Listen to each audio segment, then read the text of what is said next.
ನಮಸ್ಕಾರ. ವರ್ಷ ಭವಿಷ್ಯ 2024 ವಿಶೇಷ ಕಾರ್ಯಕ್ರಮಕ್ಕೆ ತಮಗೆಲ್ಲರಿಗೂ ಸ್ವಾಗತ.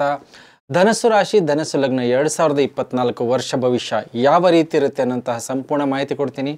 ಹಣಕಾಸಿನ ವಿಚಾರದಲ್ಲಿ ಯಾವ ರೀತಿಯ ಫಲಗಳನ್ನು ಈ ಬರುವಂಥ ವರ್ಷದಲ್ಲಿ ನೀವು ನಿರೀಕ್ಷೆ ಮಾಡಬಹುದು. ನಿಮ್ಮ ಸುಖ ಸೌಕರ್ಯಗಳಲ್ಲಿ ವೃದ್ಧಿಯಾಗುವಂತಹ ವರ್ಷವಾಗಿರುತ್ತಾ, ಹಾಗೆ ಆರೋಗ್ಯದಲ್ಲಿ ಯಾವ ರೀತಿಯ ಎಚ್ಚರಿಕೆಯನ್ನು ವಹಿಸ್ಕೋಬೇಕಾಗತ್ತೆ ಬರುವಂಥ ವರ್ಷದಲ್ಲಿ. ನಿಮ್ಮ ವೃತ್ತಿ ಜೀವನದಲ್ಲಿ ಅಭಿವೃದ್ಧಿನ ತರುವಂತಹ ವರ್ಷವಾಗಿರುತ್ತಾ. ನಿಮ್ಮ ಸಂತಾನ ಆಗಿರ್ಬೋದು, ಪ್ರೀತಿ ಪ್ರೇಮದ ವಿಚಾರ ಆಗಿರ್ಬೋದು, ಲಕ್ ಫ್ಯಾಕ್ಟರ್ ಯಾವ ರೀತಿ ಇರುತ್ತೆ. ಜೊತೆಗೆ ಮದುವೆ ವಿಚಾರದಲ್ಲಿ ಅನುಕೂಲಗಳಿದೆನಾ, ಏನಾದರೂ ಅನಾನುಕೂಲತೆಗಳಿದೆನಾ, ಜೊತೆಗೆ ದೂರದ ಪ್ರಯಾಣದಿಂದ ಲಾಭ ಆಗುವಂತಹ ಯೋಗಗಳಿದೆನಾ, ಪಾರ್ಟ್ನರ್ಶಿಪ್ ವ್ಯವಹಾರ ಯಾವ ರೀತಿ ಇರುತ್ತೆ, ನಿಮ್ಮ ಒಂದು ಮಾಡಿದಂತಹ ಪ್ರಯತ್ನ ಆಗಿರ್ಬೋದು, ಹೆಸರು ಕೀರ್ತಿ ಗೌರವ ಆಗಿರ್ಬೋದು, ನಿಮ್ಮ ಒಂದು ಸಾಮಾಜಿಕ ಜೀವನದಲ್ಲಿ ಯಾವ ರೀತಿಯ ಅಭಿವೃದ್ಧಿಯನ್ನು ನೋಡುವಂಥ ವರ್ಷವಾಗಿರುತ್ತೆ.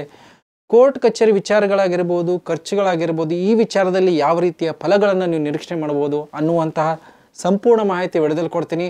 ಕೊನೆಯವರೆಗೂ ನೋಡಿ, ಲೈಕ್ ಮಾಡಿ, ನಿಮ್ಮ ಅನಿಸಿಕೆ ಅಭಿಪ್ರಾಯಗಳನ್ನು ಕಮೆಂಟ್ ಮುಖಾಂತರ ತಿಳಿಸಿ. ನೋಡಿ, ವರ್ಷ ಭವಿಷ್ಯ ಧನಸ್ಸು ರಾಶಿ ಧನಸ್ಸು ಲಗ್ನದೊಂದಿಗೆ ಬರುವಂಥ ವರ್ಷದಲ್ಲಿ ಮಿಶ್ರದಿಂದ ಉತ್ತಮ ಫಲವನ್ನು ನಾವು ನಿರೀಕ್ಷೆ ಮಾಡ್ಬೋದು. ಗುರುವಿನ ಬಲ ಮೊದಲ 4 ತಿಂಗಳ ಕಾಲ ಮಾತ್ರ ಇರುತ್ತೆ. ಅದಾದ ನಂತರ ಗುರುವಿನ ಬಲ ಕ್ಷೀಣಿಸುತ್ತೆ. ಆದರೂ ಕೂಡ ಉತ್ತಮವಾದಂಥ ಫಲಗಳನ್ನು ಗುರುವಿನಿಂದ ನೀವು ನಿರೀಕ್ಷೆ ಮಾಡ್ಬೋದು. ಇದರ ಜೊತೆಗೆ ಶನೈಶ್ಚರನ ಸ್ಥಿತಿ ತುಂಬ ಅದ್ಭುತವಾಗಿದೆ. ನಿಮ್ಮ ತೃತೀಯ ಸ್ಥಾನದಲ್ಲಿ ರಾಹುವಿನಿಂದ ಸ್ವಲ್ಪ ಮಟ್ಟಿಗೆ ಎಚ್ಚರಿಕೆಯನ್ನು ವಹಿಸ್ಕೋಬೇಕು. ಕೇತು ದಶಮದಲ್ಲಿ ಮಿಶ್ರ ಫಲವನ್ನು ಕೊಡ್ತಾನೆ. ನಿಮ್ಮ ಹಣಕಾಸಿನ ವಿಚಾರ ಹೇಗಿರುತ್ತೆ ನೋಡಿ. ಹಣಕಾಸಿನ ವಿಚಾರದಲ್ಲಿ ವೃದ್ಧಿ ತರುವಂತಹ ವರ್ಷವಾಗಿರುತ್ತೆ ಈ ಬರುವಂತಹ ವರ್ಷದಲ್ಲೂ ಕೂಡ. ನಿಮಗೆ ನೋಡಿ, ನಿಮ್ಮ ಹಣಕಾಸಿನ ವಿಚಾರದಲ್ಲಿ ನಾನಾ ರೀತಿಯ ಲಾಭಗಳಾಗಿರ್ಬೋದು, ನಿಮ್ಮ ಒಂದು ಆದಾಯದ ಮೂಲಗಳಲ್ಲಿ ವೃದ್ಧಿಯಾಗುವಂತಹ ಅವಕಾಶಗಳಿರುತ್ತೆ. ಹಾಗಾಗಿ ನಿಮ್ಮ ಹಣಕಾಸಿನ ವಿಚಾರದಲ್ಲಿ ಅಭಿವೃದ್ಧಿಯನ್ನು ನೋಡುವಂಥದ್ದು. ಗುರು ಷಷ್ಠಕ್ಕೆ ಹೋದರೂ ಕೂಡ ನಿಮ್ಮ ವೈಯಕ್ತಿಕ ಪ್ರಯತ್ನದ ಮೇಲೆ ಹೆಚ್ಚಿನ ಒಂದು ಲಾಭ ಪಡೆಯುವಂಥದ್ದು ಇರುತ್ತೆ. ಯಾವ ಮಾರ್ಗಗಳ ಮುಖಾಂತರ ಬರುತ್ತೆ ನೋಡಿ. ಯಾರು ಆಲ್ರೆಡಿ ಕುಟುಂಬದರ ಜೊತೆಗೆ ವ್ಯವಹಾರವನ್ನು ಮಾಡ್ತಿದ್ದೀರಾ, ಯಾರು ಲ್ಯಾಂಡ್ಗೆ ಸಂಬಂಧಪಟ್ಟಂಥದ್ದಾಗಿರ್ಬೋದು, ಅಗ್ರಿಕಲ್ಚರ್ಗೆ ಸಂಬಂಧಪಟ್ಟಂಥದ್ದಾಗಿರ್ಬೋದು, ವಾಹನಗಳಿಗೆ ಚೀಟಿ ವ್ಯವಹಾರಕ್ಕಾಗಿರ್ಬೋದು, ಅದರಿಂದ ಲಾಭ ಪಡೆಯುವಂಥದ್ದಾಗಿರುತ್ತೆ. ಜೊತೆಗೆ ಧರ್ಮ ಸಂಸ್ಥೆಗಳಿಗೆ, ಯಾರು ವಿದ್ಯಾಸಂಸ್ಥೆಗಳಿಗೆ ಕನೆಕ್ಟೆಡ್ ಆಗಿರುತ್ತೆ, ವಿದೇಶದಲ್ಲಿ ಯಾರು ಇರ್ತಾರೆ ಅಂಥವರಿಗೂ ಕೂಡ ಆದಾಯದ ಮೂಲಗಳು ಲಾಭಗಳನ್ನು ನೋಡುವಂಥದ್ದಾಗಿರುತ್ತೆ. ಜೊತೆಗೆ ಕೆಲವೊಂದು ಅನಿವಾರ್ಯ ಕಾರಣಕ್ಕಾಗಿ ಖರ್ಚುಗಳು ಬರುತ್ತೆ. ಕೆಲವೊಂದು ಋಣಗಳಾಗಿರೋ ಲೋನ್ಸ್ಗಳನ್ನು ವೃದ್ಧಿ ಆಗುವಂಥ ಅನಿವಾರ್ಯ ಪರಿಸ್ಥಿತಿ ಆಗುತ್ತೆ. ಇದರಿಂದ ಹೆಚ್ಚಿಗೆಯನ್ನು ಹೂಡಿಕೆ ಮಾಡೋದ್ರಿಂದ ನಿಮ್ಮ ಒಂದು ಆದಾಯದ ಮೂಲಗಳನ್ನು ವೃದ್ಧಿ ಮಾಡಬೇಕಾದಂಥ ಒಂದು ಹೆಚ್ಚಿನ ಶ್ರಮ ಪ್ರಯತ್ನದ ವಿಚಾರವಾಗಿ ನಿಮ್ಮ ಹೂಡಿಕೆಯಿಂದಾಗಿ ಕೆಲವೊಂದು ಲೋನ್ಗಳಾಗುವಂಥದ್ದು ಇರುತ್ತೆ. ಆದರೂ ಕೂಡ ಅದರಲ್ಲಿ ಲಾಭವನ್ನು ಪಡೆಯುವಂತಹ ಸಾಧ್ಯತೆ ಇರುತ್ತೆ. ಆದರೆ ಬರುವಂಥ ವರ್ಷದಲ್ಲಿ ಒಂದು ಹಂತದಲ್ಲಿ ನಿಮಗೆ ಯಾವುದೋ ಒಂದು ರೀತಿಯ ದೊಡ್ಡ ಪ್ರಮಾಣದ ದುಡ್ಡಿನ ನಷ್ಟ ಆಗಿರ್ಬೋದು, ಅದು ಎಲ್ಲೋ ಒಂದು ರೀತಿಯಲ್ಲಿ ಸಿಕ್ಕಾಕೊಳ್ಳುವಂತಹ ಸಾಧ್ಯತೆಗಳು ಕೂಡ ಇದೆ. ಬರುವಂಥ ವರ್ಷದಲ್ಲಿ ಮಧ್ಯಭಾಗದ ನಂತರ ನೀವು ಅದರಲ್ಲಿ ಎಚ್ಚರಿಕೆಯನ್ನು ವಹಿಸ್ಕೋಬೇಕಾಗತ್ತೆ. ಯಾರು ದುಡ್ಡು ಕಾಸಿನ ವ್ಯವಹಾರ, ಬಡ್ಡಿ ವ್ಯವಹಾರ ಆಗಿರ್ಬೋದು, ಕೊಡೋ ತಗೊಳ್ಳೋ ವ್ಯವಹಾರಗಳಿರುತ್ತೆ. ಮತ್ತು ಬ್ಯಾಂಕಿಗೆ ಯಾರಿಗೆ ಶ್ಯೂರಿಟಿಯನ್ನು ಕೊಡ್ತಿದ್ದೀರಾ, ನಿಮ್ಮ ಪ್ರಾಪರ್ಟಿಯನ್ನು ಕೊಡ್ತಿದ್ದೀರಾ ಅಂಥವ್ರು ಕೆಲವು ಎಚ್ಚರಿಕೆಯನ್ನು ವಹಿಸ್ಕೋಬೇಕಾಗತ್ತೆ. ಶ್ಯೂರಿಟಿ ಅಗೇನ್ಸ್ಟೇ ನೀವು ಯಾವುದೇ ಕೆಲಸ ಕಾರ್ಯಗಳನ್ನು ಕಡ್ಡಾಯವಾಗಿ ಮಾಡಿ ಬರುವಂಥ ವರ್ಷದಲ್ಲಿ ಅದನ್ನು ನೀವು ಪಾಲನೆ ಮಾಡಿದರೆ ನಿಮ್ಮ ಹಣಕಾಸಿನ ವಿಚಾರದಲ್ಲಿ ಉತ್ತಮವಾದಂಥ ಅಭಿವೃದ್ಧಿಯನ್ನು ನೋಡುವಂಥ ವರ್ಷಗಳಾಗುತ್ತೆ. ಜೊತೆಗೆ ನಿಮ್ಮ ಸುಖ ಸೌಕರ್ಯಗಳಲ್ಲಿ ಮತ್ತು ಆಸ್ತಿಗಳಲ್ಲಿ ವೃದ್ಧಿ ಆಗುವಂಥದ್ದು. ಹೌದು, ಈ ಬರುವಂಥ ವರ್ಷದಲ್ಲಿ ನಿಮ್ಮ ಮೂಲ ಆದಾಯನೇ ನಿಮ್ಮ ಭೂಮಿ ಆಗಿರುತ್ತೆ, ನಿಮ್ಮ ವಾಹನಗಳಾಗಿರುತ್ತೆ, ನಿಮ್ಮ ಕುಟುಂಬ ಆಗಿರುತ್ತೆ. ಆ ವಿಚಾರದಲ್ಲಿ ಅಭಿವೃದ್ಧಿ ನೋಡುವಂಥ ಸಾಧ್ಯತೆ. ಯಾರು ತಮ್ಮ ಸ್ವಕ್ಷೇತ್ರದಲ್ಲಿ ಇರ್ತಾರೋ ಆ ಸ್ವಕ್ಷೇತ್ರದಲ್ಲೇ ಪ್ರಗತಿ ಕಾಣುವಂಥದ್ದಿರುತ್ತೆ. ಆದರೆ ವಿಪರೀತ ಓಡಾಟಗಳಿರುತ್ತೆ, ಅಧಿಕ ಶ್ರಮ ಆಗಿರುತ್ತೆ, ಹೆಚ್ಚಿನ ಪೈಪೋಟಿ ಕಾಂಪಿಟೇಷನ್ ಕೂಡ ಇರುತ್ತೆ. ಆದರೆ ಕೌಟುಂಬಿಕ ಸುಖದಲ್ಲಿ ನಿಮಗೆ ಏರುಪೇರುಗಳು, ಕುಟುಂಬದಿಂದ ದೂರ ಇರುವಂತಹ ಅನಿವಾರ್ಯ ಪರಿಸ್ಥಿತಿ, ಓಡಾಟಗಳಿರೋದ್ರಿಂದ ನಿಮ್ಮ ಒಂದು ಕುಟುಂಬದ ಜೊತೆಗೆ ಸಮಯ ಕಳೆಯೋಕ್ಕೆ ಅವಕಾಶಗಳು ಕಡಿಮೆ ಆಗಿರುತ್ತೆ. ತಾಯಿಯ ಜೊತೆಗೆ ಸ್ವಲ್ಪ ಮಟ್ಟಿಗೆ ವೈಮನಸ್ಸುಗಳಾಗಿರ್ಬೋದು, ಕುಟುಂಬದರ ಜೊತೆಗೆ ವೈಮನಸ್ಸುಗಳಾಗಿರ್ಬೋದು ಹಣಕಾಸಿನ ವಿಚಾರದಲ್ಲಿ ಮಾತ್ರ. ಇದರ ಜೊತೆಗೆ ನೋಡಿ, ನಿಮ್ಮ ಒಂದು ಭೂಮಿ ವಿಚಾರದಲ್ಲಿ ನಿಮಗೆ ಆದಾಯಗಳು, ಯಾರು ಈ ಬರುವಂಥ ವರ್ಷದಲ್ಲಿ ಬಾಡಿಗೆಯಿಂದ ದುಡ್ಡು ತೊಗೊಳ್ಳೋದಾಗಿರ್ಬೋದು, ನಿಮ್ಮ ಪ್ರಾಪರ್ಟಿಯನ್ನು ಲೀಸ್ಗೆ ಕೊಡೋದ್ರಿಂದ ದುಡ್ಡು ತೊಗೊಳ್ಳೋದಾಗಿರ್ಬೋದು, ಗೌರ್ಮೆಂಟ್ಗೆ ನೀವು ಅಗ್ರಿಮೆಂಟ್ ಮಾಡಿಕೊಂಡು ಅವರು ಅದರಿಂದ ಲಾಭ ಪಡೆಯುವಂಥದ್ದಾಗಿರ್ಬೋದು, ಅದ್ಭುತವಾದಂಥ ಫಲ. ಜೊತೆಗೆ ನೀವು ನಿಮ್ಮ ಒಂದು ಪ್ರಾಪರ್ಟಿನ ಇನ್ವೆಸ್ಟ್ಮೆಂಟ್ ಆಗಿ ಮಾಡಿ ಅದರಿಂದ ಲಾಭವನ್ನು ಪಡೆಯುವಂಥದ್ದಾಗಿರ್ಬೋದು, ಇದರಲ್ಲಿ ಲಾಭ ಇರುತ್ತೆ. ಆದರೆ ರಾಹು ಚತುರ್ಥದಲ್ಲಿದ್ದಾಗ ಯಾರು ಈ ಲ್ಯಾಂಡ್ ಡೆವಲಪ್ಮೆಂಟ್ ಆ್ಯಕ್ಟಿವಿಟೀಸ್ ಮಾಡ್ತಿರ್ತಾರೆ, ಯಾರು ಲೀಸ್ಗೆ ಕೊಟ್ಟಿರ್ತಾರೆ, ಯಾರು ಬಾಡಿಗೆದಾರಿಂದ ಕಿರಿಕಿರಿ ಮನಸ್ತಾಪಗಳು ಅವರಿಂದ ಮತ್ತು ದೊಡ್ಡ ಪ್ರಮಾಣದ ಒಂದು ಸಮಸ್ಯೆಗಳು ಕೂಡ ಎದುರೇ ನೋಡುವಂತಹ ಸಾಧ್ಯತೆ ಇರುತ್ತೆ. ರಾಹು ಅತಿಕ್ರಮಣ ಮಾಡುವಂತಹ ಮಾನಸಿಕ ಸ್ಥಿತಿ ಇರುತ್ತೆ. ಹಾಗಾಗಿ ಪ್ರಾಪರ್ಟಿ ವಿಚಾರಗಳಲ್ಲಿ ಎಚ್ಚರಿಕೆಯನ್ನು ಕೂಡ ವಹಿಸ್ಕೋಬೇಕಾಗತ್ತೆ. ಈ ಬರುವಂಥ ವರ್ಷದಲ್ಲಿನೇ ಪಾಲುದಾರಿಕೆ, ನಿಮ್ಮ ಪಾಲುಗಳಾಗಿರ್ಬೋದು, ನಿಮಗೆ ಸಂಬಂಧಪಟ್ಟಂಥ ಭೂಮಿ ಆಗಿರ್ಬೋದು, ಹಿರಿಯರ ಆಸ್ತಿಗಳು ನಿಮ್ಮ ಪಾಲಿಗೆ ಸೇರಿ ಅದರಿಂದ ಮುಂದೆ ವೃದ್ಧಿ ಆಗುವಂತಹ ಅವಕಾಶಗಳು ಕೂಡ ನೋಡುವಂತಹ ಸಾಧ್ಯತೆ ಇರುತ್ತೆ. ಇದರ ಜೊತೆಗೆ ನಿಮ್ಮ ಆರೋಗ್ಯದಲ್ಲಿ ಮೊದಲ ಹಂತದಲ್ಲಿ ಚೆನ್ನಾಗಿರುತ್ತೆ. ಗುರುವಿನ ಸ್ಥಳ ಬದಲಾವಣೆ ಆದ ನಂತರ ನಿಮ್ಮ ಆರೋಗ್ಯದಲ್ಲಿ ಏರುಪೇರುಗಳನ್ನು ನೋಡುವಂಥದ್ದು ಇರುತ್ತೆ. ಆರೋಗ್ಯದಲ್ಲಿ ಬರುವಂಥ ವರ್ಷ ಸುಮಾರಷ್ಟು ಎಚ್ಚರಿಕೆಯನ್ನು ವಹಿಸ್ಕೋಬೇಕಾಗತ್ತೆ. ಎರಡನೇ ಹಂತದಲ್ಲಿ ನಿಮಗೆ ನಿಮ್ಮ ಆಹಾರದ ಮೇಲೆ ಒಂದು ನಿಗಾ ಇಡಬೇಕಾಗತ್ತೆ. ನಿಮಗೆ ದೃಷ್ಟಿಗೆ ಸಂಬಂಧಪಟ್ಟಂತಹ ದೋಷಗಳಾಗಿರ್ಬೋದು, ಡೈಜೆಷನ್ಗೆ ಸಂಬಂಧಪಟ್ಟಂತಹ ಸಮಸ್ಯೆಗಳಾಗಿರ್ಬೋದು, ಥೈರಾಯ್ಡ್ಗೆ ಸಂಬಂಧಪಟ್ಟಂಥದ್ದು, ಶುಗರ್ಗೆ ಸಂಬಂಧಪಟ್ಟಂಥದ್ದು, ಮುಖ್ಯವಾಗಿ ಕೊಲೆಸ್ಟ್ರಾಲ್, ನಿಮ್ಮ ಎದೆ ಭಾಗಕ್ಕೆ ಸಂಬಂಧಪಟ್ಟಂಥ ಸಮಸ್ಯೆ, ಹೃದಯ ಸಂಬಂಧಪಟ್ಟಂಥ ಸಮಸ್ಯೆಗಳನ್ನು ನೋಡುವಂತಹ ಸಾಧ್ಯತೆಗಳಿರುತ್ತೆ.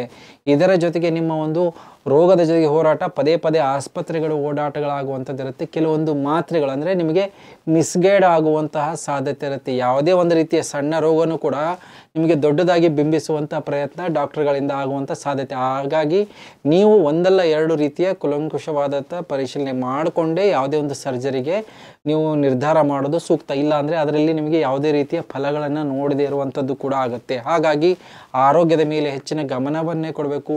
ಮುಖ್ಯವಾಗಿ ಸಂತಾನದ ವಿಚಾರದಲ್ಲೂ ಕೂಡ ನೀವು ಎಚ್ಚರಿಕೆಯನ್ನು, ಸಂತಾನದ ವಿಚಾರದಲ್ಲಿ ಆಸ್ಪತ್ರೆ ಓಡಾಟಗಳಾಗಿರತ್ತು. ಮುಖ್ಯವಾಗಿ ಬರುವಂಥ ವರ್ಷದಲ್ಲಿ ಯಾರು ಗರ್ಭಿಣಿ ಇರುತ್ತಾರೆ ಅವರು ಕೂಡ ಸ್ವಲ್ಪ ಮಟ್ಟಿಗೆ ಕಾಳಜಿಯನ್ನು ವಹಿಸ್ಕೋಬೇಕಾಗುತ್ತೆ ಮೇ ನಂತರ. ಇಲ್ಲಾಂದರೆ ಆಕಸ್ಮಿಕ ಒಂದು ರೀತಿಯ ಗರ್ಭಧಾರಣೆ ಆಗಿದ್ದು ಅಬೋರ್ಷನ್ ಆಗುವಂಥದ್ದಾಗಿರ್ಬೋದು, ಪ್ರೀಮೆಚ್ಯೂರ್ ಡೆಲಿವರಿ ಆಗುವಂಥದ್ದು, ಗರ್ಭಕೋಶಕ್ಕೆ ಸಂಬಂಧಪಟ್ಟಂಥ ಸಮಸ್ಯೆಗಳು ಕೂಡ ನೋಡುವಂತಹ ಸಾಧ್ಯತೆ ಇರುತ್ತೆ. ವೃತ್ತಿ ಜೀವನ, ಜಾಬಲ್ಲಿ ನೋಡಿ, ವೃತ್ತಿ ಜೀವನದಲ್ಲಿ ತುಂಬ ಉತ್ತಮವಾದಂತಹ ಅಭಿವೃದ್ಧಿಯನ್ನು ನೋಡುವಂಥದ್ದಿರುತ್ತೆ. ಹೆಚ್ಚಿನ ಶ್ರಮ, ಹೆಚ್ಚಿನ ಪ್ರಯತ್ನ, ಹೆಚ್ಚಿನ ಜವಾಬ್ದಾರಿ ಇರುತ್ತೆ.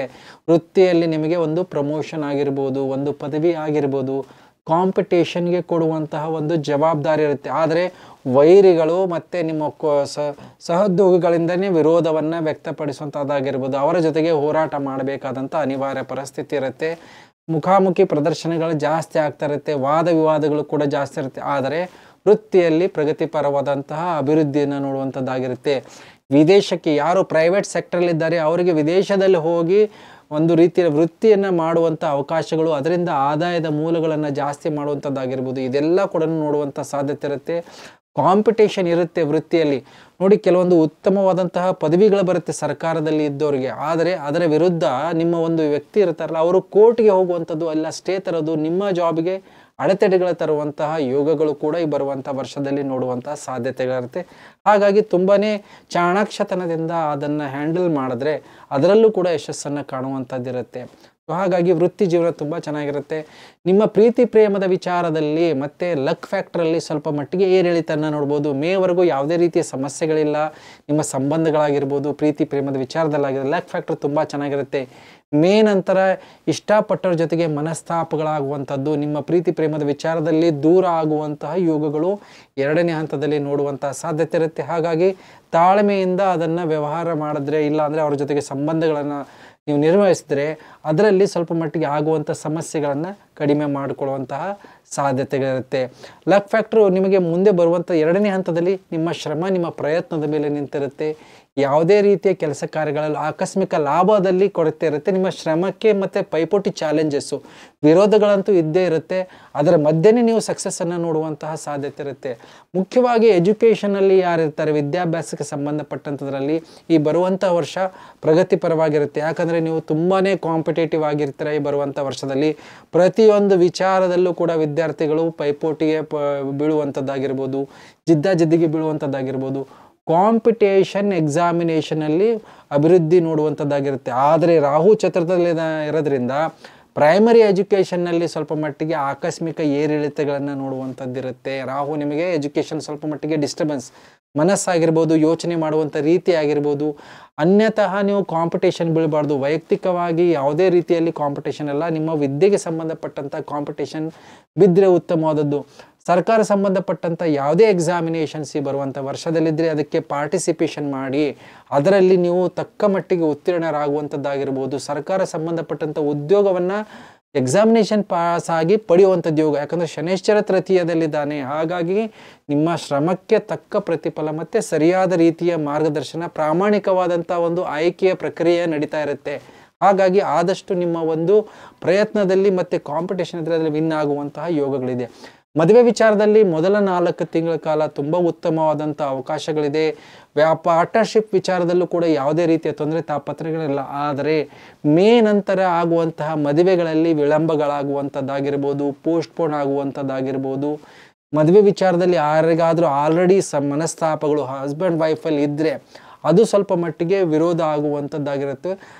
ದೈಹಿಕವಾಗಿ ಸಪ್ರೇಟ್ ಆಗುವಂತಹ ಯೋಗಗಳು, ದೂರ ಆಗುವಂಥ ಯೋಗಗಳು. ಮುಖ್ಯವಾಗಿ ಕಾರಣವು ಪತಿ ಪತ್ನಿ ಸಂಬಂಧ ಆಗಿರ್ಬೋದು, ಇಲ್ಲಾಂದರೆ ಪತಿಗೆ ಆಗಿರ್ಬೋದು, ಪತ್ನಿಗೆ ಆಗಿರ್ಬೋದು, ವೃತ್ತಿಯಲ್ಲಿ ಪರಸ್ಥಳ ವಾಸ, ದೂರ ಹೋಗಿ ವಾಸ ಮಾಡಬೇಕಾದಂತಹ ಅನಿವಾರ್ಯ ಪರಿಸ್ಥಿತಿ ಬರುವಂತಹ ಸಾಧ್ಯತೆ ಇರುತ್ತೆ. ಆದರೂ ಕೂಡ 2ನೇ ಹಂತದಲ್ಲಿ ಮನಸ್ತಾಪಗಳು ಇದ್ದೇ ಇರುತ್ತೆ.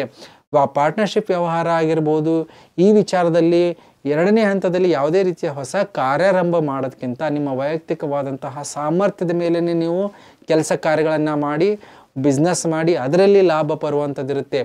ಈ ಬರುವಂಥ ವರ್ಷದಲ್ಲಿ ನೋಡಿ, ಮುಖ್ಯವಾಗಿ ನಿಮ್ಮ ಮಾಡಿದಂಥ ಪ್ರತಿ ಕೆಲಸ ಕಾರ್ಯಗಳಿಗೆ ಪ್ರಶಂಸೆಯ ಕೊರತೆ. ನೀವು ಎಷ್ಟೇ ದೊಡ್ಡ ಕಾರ್ಯ ಮಾಡಿ ಎದುರುಗಡೆ ನಿಮ್ಮನ್ನು ಹೊಗಳೋದಿಲ್ಲ. ಹಿಂದ್ಗಡೆಯಿಂದ ನಿಮ್ಮ ಪ್ರಶಂಸೆ ಮಾಡ್ತಾರೆ, ಎದುರುಗಡೆ ಹೊಗಳೋದಿಲ್ಲ. ನೀವೇನು ಮಾಡುವಂತಹ ಪ್ರತಿ ಪ್ರಯತ್ನ, ಕೆಲಸ ಕಾರ್ಯಗಳಾಗಿರ್ಬೋದು, ಯಾವುದೇ ಒಂದು ಜವಾಬ್ದಾರಿ ತಗೊಂಡ್ರೆ ಆಂತರಿಕವಾದಂಥ ತೃಪ್ತಿಯನ್ನು ಗಮನಿಸಿ. ಅಂದರೆ ನಿಮಗೆ ಎಷ್ಟು ತೃಪ್ತಿ ಆಗುತ್ತೆ ಅನ್ನುವಂಥದ್ದು ಗಮನದಲ್ಲಿರಿ. ನಿಮ್ಮ ಫೇಸ್ ವ್ಯಾಲ್ಯೂ ಆಗಿರ್ಬೋದು, ನಿಮ್ಮ ಸ್ಟೇಟಸ್ ಆಗಿರ್ಬೋದು, ಯಾವುದೇ ರೀತಿಯಲ್ಲಿ ವೃದ್ಧಿ ಆದರೂ ಕೂಡ ಬೇರೆಯವರು ಅದರ ಬಗ್ಗೆ ಗಮನ ಕೊಡೋದಿಲ್ಲ. ಹಾಗಾಗಿ ಪ್ರತಿ ಕೆಲಸ ಕಾರ್ಯಗಳಲ್ಲೂ ನಿಸ್ವಾರ್ಥ ಸೇವೆಯಿಂದ ನೀವು ಪ್ರಯತ್ನ ಪಟ್ಟರೆ ನಿಮಗೆ ಆಂತರಿಕ ತೃಪ್ತಿಯಲ್ಲಿ ನಿಮಗೆ ಅಭಿವೃದ್ಧಿಯನ್ನು ಕಾಣುತ್ತೆ. ಇಂಡಿವಿಜುವಲ್ ಗ್ರೋತ್ ಅಂತೂ ಖಂಡಿತವಾಗಿರುತ್ತೆ. ಆದರೆ ಸಾಮಾಜಿಕ ಪ್ರಶಂಸೆ ಆಗಿರ್ಬೋದು, ಒಂದು ಸ್ಥಾನಮಾನ ಆಗಿರ್ಬೋದು, ಗೌರವ ಆಗಿರ್ಬೋದು, ಅದು ಸಿಕ್ಕರೂ ಕೂಡ ಅದಕ್ಕೆ ಬೆಲೆ ನೀವು ಕೊಡದೇ ಇರುವಂಥ ಮಾನಸಿಕ ಸ್ಥಿತಿ ಇರುತ್ತೆ. ಜೊತೆಗೆ ರಾಹು ಚತುರ್ಥದಲ್ಲಿ ದಶಮದಲ್ಲಿ ಕೇತು ಇದ್ದಾಗ ನಿಮ್ಮ ಕುಟುಂಬದವರಾಗಿರ್ಬೋದು, ನಿಮ್ಮ ಗ್ರಾಮಸ್ಥರಾಗಿರ್ಬೋದು, ಯಾರು ರಾಜಕೀಯದಲ್ಲಿದ್ದಾರೆ ಅವರಿಗೆ ಹೆಚ್ಚಿನ ಒಂದು ಪ್ರಮೋಷನ್, ನೀವೆಂಥ ದೊಡ್ಡ ಪ್ರಮೋಷನ್ ಮಾಡಿದ್ರೂ ಕೂಡ ಯಾರು ಅದನ್ನು ಗಮನಿಸೋದಿಲ್ಲ. ಹಾಗಾಗಿ ನಿಮ್ಮ ಪ್ರಯತ್ನ, ರಾಜಕೀಯದಲ್ಲಿದ್ದವರು ಸಾಮಾಜಿಕ ಜೀವನದಲ್ಲಿ ನಿಮ್ಮ ಒಂದು ಪ್ರೊಫೈಲನ್ನು ತುಂಬ ಗ್ರೌಂಡ್ ಲೆವೆಲಲ್ಲಿ ಇಟ್ಕೊಂಡು ಓಡಾಡಿದರೆ ಅದಕ್ಕೆ ತಕ್ಕ ಪ್ರತಿಫಲ ಮುಂದೆ ಬರುವಂಥ ದಿನಗಳಲ್ಲಿ ಸಿಗುತ್ತೆ. ಗುರು 6ನೇ ಮನೆಯಲ್ಲಿದ್ದಾಗ ಸ್ವಲ್ಪ ವಿರೋಧಗಳ ಪೈಪೋಟಿ, ಎಲೆಕ್ಷನ್ ಯಾರು ನಿಲ್ತಾರೆ ಅವರಿಗೆ ಈಸಿ ಗೆಲುವು ಇರೋದಿಲ್ಲ. ಹೆಚ್ಚಿನ ಒಂದು ಕಾಂಪಿಟೇಷನ್ ಆಗಿರ್ಬೋದು, ಅಧಿಕವಾದಂಥ ಖರ್ಚುಗಳಾಗಿರ್ಬೋದು, ಪೈಪೋಟಿ ಆಗಿರ್ಬೋದು, ನಿಮ್ಮ ಮೇಲೆ ಪಿತೂರಿ ಆಗಿರ್ಬೋದು, ಇದೆಲ್ಲ ನೋಡುವಂಥದ್ದಿರುತ್ತೆ. ಹಾಗಾಗಿ ಸಾಮಾಜಿಕ ಕಾರ್ಯಗಳಲ್ಲಿ ಯಾರು ಇರ್ತಾರೋ ಅವ್ರಿಗೆ ಮಿಶ್ರ ಫಲವನ್ನು ನೋಡ್ಬೋದು. ಖರ್ಚುಗಳು, ಕೋರ್ಟ್ ಕಚೇರಿ, ವಿವಾದಗಳು, ವಾದ ವಿವಾದಗಳು, ಹೌದು ಈ ಬರುವಂಥ ವರ್ಷದಲ್ಲಿ ಸಂಪೂರ್ಣವಾಗಿ ಅದರ ವಿಚಾರದಲ್ಲಿ ನೋಡುವಂತಹ ಸಾಧ್ಯತೆಗಳಿರುತ್ತೆ. ಪೈಪೋಟಿಗೆ ಒಂದು ಪಾಲು ಗೆಲುವು ನಿಮ್ಮದಾದರೂ ಕೂಡ ವಿರೋಧದ ವ್ಯಕ್ತಿ ಮತ್ತೆ ಮೇಲ್ಮನವಿ ಆಗಿರ್ಬೋದು, ಹೈಕೋರ್ಟ್ಗೆ ಹೋಗುವಂಥ ಸಾಧ್ಯತೆಗಳಿರುತ್ತೆ. ಮುಖ್ಯವಾಗಿ ಯಾರಿಗೆ ಲ್ಯಾಂಡು, ಭೂಮಿ ವಿಚಾರದಲ್ಲಿ ಹೆಚ್ಚಿನ ಒಂದು ಕಿರಿಕಿರಿ ಸಮಸ್ಯೆಗಳಾಗುವಂಥದ್ದು ಇರುತ್ತೆ ದೀರ್ಘಕಾಲದವರೆಗೆ. ಯಾಕಂದರೆ ಗುರು ಕೂಡ ವೃಷಭ ರಾಶಿಯಿಂದ ಸಂಚಾರ ಮಾಡ್ತಾನೆ. ಹಾಗಾಗಿ ದೀರ್ಘಕಾಲದವರೆಗೆ ಮನಸ್ತಾಪಗಳು ಮುಂದುವರಿಯುವಂಥ ಸಾಧ್ಯತೆ ಹತ್ತಿರ ಒಂದು 6ರಿಂದ 8 ತಿಂಗಳ ಕಾಲ ಇರುತ್ತೆ. ಪದೇ ಪದೇ ಮನಸ್ತಾಪಗಳಾಗುವಂಥದ್ದು, ನಿಮಗೆ ಕೋರ್ಟ್ ಕಚೇರಿ ಓಡಾಟಗಳು ವರ್ಷದ ಕೊನೆಯ ಹಂತದಲ್ಲಿ ಅತಿ ವಿಪರೀತವಾಗಿರುತ್ತೆ. ಯಾವುದೇ ರೀತಿಯ ಪಾರ್ಟ್ನರ್ಶಿಪ್ ವ್ಯವಹಾರಗಳಾಗಿರ್ಬೋದು, ಮದುವೆ ವಿಚಾರದಲ್ಲಾಗಿರ್ಬೋದು, ಮತ್ತು ಡಿಸ್ಪ್ಯೂಟ್ಸ್ಗಳಾಗಿರ್ಬೋದು, ಲೀಗಲ್ ಅಂದರೆ ಉದ್ಯೋಗಕ್ಕೆ ಸಂಬಂಧಪಟ್ಟಂಥದ್ದಾಗಿರ್ಬೋದು, ಸಾಲದ ವಿಚಾರವಾಗಿ ಸಂಬಂಧಪಟ್ಟಂಥದ್ದಾಗಿರ್ಬೋದು, ಭೂಮಿ ವಿಚಾರದಲ್ಲಿ, ಈ ವಿಚಾರದಲ್ಲಿ ಹೆಚ್ಚಿನ ಓಡಾಟಗಳಾಗಿರ್ಬೋದು, ಒಂದು ಮಾನಸಿಕ ಸ್ಥಿತಿಯಲ್ಲಿ ವ್ಯತ್ಯಾಸಗಳನ್ನು ನೋಡ್ಬೋದು ಕೋರ್ಟ್ ಕಚೇರಿ ವಿಚಾರದಿಂದಾಗಿ. ಸೊ ಹಾಗಾಗಿ ಬರುವಂಥ ವರ್ಷದಲ್ಲಿ ನೀವು ಯಾವುದೇ ರೀತಿ ರಿಸಲ್ಟ್ ಬಂದರೂ ಕೂಡ ಅದಕ್ಕೆ ಪೈಪೋಟಿಯನ್ನು ನಿರೀಕ್ಷಣೆ ಮಾಡುವಂತಹ ವರ್ಷವಾಗಿರುತ್ತೆ. ಏನು ಪರಿಹಾರವನ್ನು ಮಾಡಬೇಕು ನೋಡಿ, ಮುಖ್ಯವಾಗಿ ಗುರುವಿನ ಬಲ 2ನೇ ಹಂತದಲ್ಲಿ ವೃದ್ಧಿ ಮಾಡ್ಕೊಳ್ಳಿ. ಗುರುವಿನ ಆರಾಧನೆಯನ್ನು ಮಾಡೋದು ಮರಿಬೇಡಿ. ಪ್ರತಿ ಗುರುವಾರ ದಿವಸ ದತ್ತಾತ್ರೇಯದಾಗಿರ್ಬೋದು, ಗುರು ರಾಘವೇಂದ್ರದಾಗಿರ್ಬೋದು, ಈಶ್ವರನಿಗೂ ಕೂಡ ಆರಾಧನೆ ಮಾಡೋದ್ರಿಂದ ಅನುಕೂಲಗಳಾಗುತ್ತೆ. ಈ ಬರುವಂಥ ವರ್ಷದಲ್ಲಿ ರಾಹುವಿನ ಪರಿಹಾರನೂ ಕೂಡ ಮತ್ತು ಕೇತುವಿನ ಪರಿಹಾರನೂ ಕೂಡ ಅನಿವಾರ್ಯ. ರಾಹು ನಿಮ್ಮ ಸುಖ ಸೌಕರ್ಯಗಳ ಮೇಲೆ ಅತಿಕ್ರಮಣ ಮಾಡ್ತಾನೆ, ಅದರಿಂದ ಸುಖವನ್ನು ಕೊಡದೇ ಇರುವಂಥದ್ದು. ದುರ್ಗಾದೇವಿ ಉಪಾಸನೆ ಆಗಿರ್ಬೋದು, ನಿಮ್ಮ ಕುಲದೇವತೆ, ಗ್ರಾಮ ದೇವತೆ ಆರಾಧನೆ ಕಡ್ಡಾಯವಾಗಿ ಮಾಡಿ. ಕೇತು ಗಣಪತಿ ಆರಾಧನೆ, ನಿಮ್ಮ ಹೆಸರು, ಕೀರ್ತಿ, ಗೌರವ, ನೀವು ಮಾಡುವಂಥ ಕೆಲಸ ಕಾರ್ಯಗಳಲ್ಲಿ ಯಾವುದೇ ಹೊಸದು ಮಾಡ್ತೀರಾ ಗಣಪತಿ ಆರಾಧನೆ ಮತ್ತು ಗಣಪತಿಗೆ ಸಂಬಂಧಪಟ್ಟಂತಹ ಶಾಂತಿಗಳನ್ನು ಮಾಡಿಕೊಂಡ್ರೆ ಅದ್ಭುತವಾದಂತಹ ಫಲ. ಇದರ ಜೊತೆಗೆ ಬರುವಂಥ ವರ್ಷದಲ್ಲಿ ನೀವು ಕನಕ ಪುಷ್ಪರಾಗವನ್ನು ಧಾರಣೆ ಮಾಡಿ, ಅದರಿಂದ ನಿಮಗೆ ಅದ್ಭುತವಾದಂಥ ಫಲ. ಅದನ್ನು ಹಿತ್ತಾಳೆ ಅಥವಾ ಬಂಗಾರದಲ್ಲಿನೇ ಧಾರಣೆ ಮಾಡಬೇಕು, ಬೆಳ್ಳಿಯಲ್ಲಿ ಧಾರಣೆ ಮಾಡಬೇಡಿ, ಅದರಿಂದ ನೆಗೆಟಿವ್ ಆಗುತ್ತೆ. ಸೊ ನೀವು ಕನಕ ಪುಷ್ಪರಾಗವನ್ನು ಧಾರಣೆ ಮಾಡೋದ್ರಿಂದ ಆಗುವಂಥ ಕೆಲಸ ಕಾರ್ಯಗಳಾಗಿರ್ಬೋದು, ಮತ್ತು ಮಾಡಿದಂಥ ಪ್ರಯತ್ನ ಆಗಿರ್ಬೋದು, ಸುಖ ಸೌಕರ್ಯಗಳು ಇದರೆಲ್ಲ ವೃದ್ಧಿ ಆಗುತ್ತೆ. ಕಾಂಪಿಟೇಷನಲ್ಲೂ ಕೂಡ ನಿಮ್ಮ ಪಾಲೇ ಜಯ ಬರುವಂತಹ ಸಾಧ್ಯತೆಗಳಿದೆ. ಹಾಗಾಗಿ ಹೇಳಿದಂತಹ ಪರಿಹಾರಗಳನ್ನು ಮಾಡ್ಕೊಳ್ಳಿ ಅಂತ ಹೇಳ್ತಾ ವಿಶೇಷ ಕಾರ್ಯಕ್ರಮ ಮುಗಿಸ್ತಾ ಇದ್ದೀನಿ. ಎಲ್ಲರಿಗೂ ನಮಸ್ಕಾರ.